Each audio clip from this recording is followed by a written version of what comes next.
সম্মানিত বন্ধুরা, দেখতে পাচ্ছেন আমার সামনে আছে একটি ইলেকট্রিক স্কুটার। এটা কিন্তু ব্যাটারিতে চলে। আর দেখতে কিন্তু প্রথমে দেখায় কিন্তু মনে হবে না যে এটা একটা ইলেকট্রিক স্কুটার, কিন্তু পিছনের চাকাটা দেখলে তখনই বুঝতে পারবে। চালানো হয়েছে প্রায় 300-350 কিলো চালানো হয়ে গেছে। আর এখনও এই জায়গায় পলিথিনটা খুলি নাই। আজকে যেন স্পিড দেখা যায় তার জন্য পলিথিনটা উঠাই ফেলি। দেখতে পাচ্ছেন এটা স্কুটির চাবি, আর এটা হচ্ছে রিমোট। এখানে লক করার অপশন আছে, আবার আনলক করার অপশন আছে।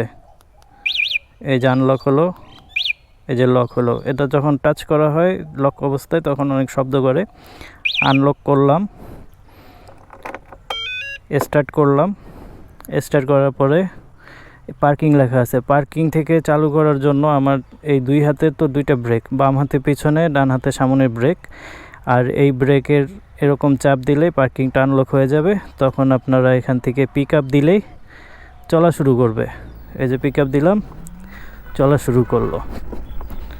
আর এই স্কুটিতে মজার একটা বিষয় হচ্ছে সাউন্ড কিন্তু নাই কোনো, একদম রাস্তার সাথে চাকার যে ঘর্ষণের শব্দ এটাই হচ্ছে, এছাড়া কিন্তু আর কোনো শব্দ নাই। হ্যাঁ, লুকিং গ্লাসটা ঠিক করে নেই, পিছনে দেখা যাচ্ছে। আর এই ইলেকট্রিক স্কুটারটায় দুইটা গিয়ারের অপশন হলো এখানে। এক সাইডে পার্কিং আছে আর এখানে গিয়ারের অপশন। এখন এক গিয়ারে চলতেছে। আর এইখানে আছে হর্ন। আর যখন এই একটা হচ্ছে পার্কিং আর হেডলাইট, এটা হচ্ছে হাই বিম আর নিচে হচ্ছে লো বিম। হর্ন আর ইন্ডিকেটরের সুইচটা হলো নিচে। এই যে ইন্ডিকেটর যেটা আছে একদম নিচে, ইন্ডিকেটরটা নিচে হয়ে আর ইন্ডিকেটরের সুইচটা যদি উপরে হইতো তাহলে একটু সুবিধাই হইতো। কেননা এই হর্ন টিপ দিতে গিয়া একটু প্যারাই লাগে, মানে কিছুদিন চালাইলে অভ্যস্ত হবে, কিন্তু তারপরে এটার পজিশনটা একটু অনেক উঁচায়। এটা যদি একটু নিচে হইতো তাহলে সুবিধা হইতো।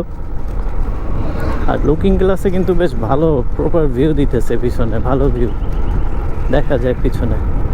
আর এই দেখেন পা রাখছি যে এখানে, পা রাখার জন্য বেশ সুন্দর একটা প্লেস এখানে। আর এইখানে আপনার জিনিসপত্র রাখতে পারবেন, মানে সব কিছু আলটিমেট ভাই, প্রো লেভেলের জিনিস এটা। গিয়ার আর একটা হলে ভালো হতো ভাই, 60 চললে আর একটু মজা লাগতো। তবে ইলেকট্রিক তো, কেননা চার্জ এফিসিয়েন্ট হতে হলে আপনার এই স্পিডই ঠিক আছে। এক চার্জে এটা যে ব্যাটারির ক্যাপাসিটি দেওয়া আছে এটায় চলবে গিয়ে আপনার 80 কিলোমিটার। তারা বলতেছে 80 কিলোমিটার চলবে এক চার্জে, কিন্তু আমার মনে হয় না 80 কিলোমিটার যাবে, কমই যাবে।